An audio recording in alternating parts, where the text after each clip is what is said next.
اسمي فخرية سليمان واسم جوزي فؤاد، عنده 3 أولاد وبنت، وجاي هون مشان ورا ابني لأنه جاي على العسكرية وجيت ورا.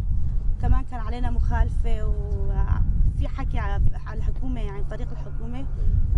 جوزي كان مصلح كترونيات، بيروح على المحل ويرجع مصلح تلفزيونات وساتلايت هيك شغلات يصلحهم.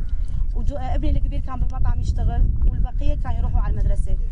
وكمان عندي بنت صغيرة بتخاف كثير من الحشرات، من في عقارب شغلات في هون برودة، إذا يكون فيه شوب بنتي تخاف كثير، ويعني تطلب شغلات كثير وأنا ما فيني يعني أوفي بطلباتها.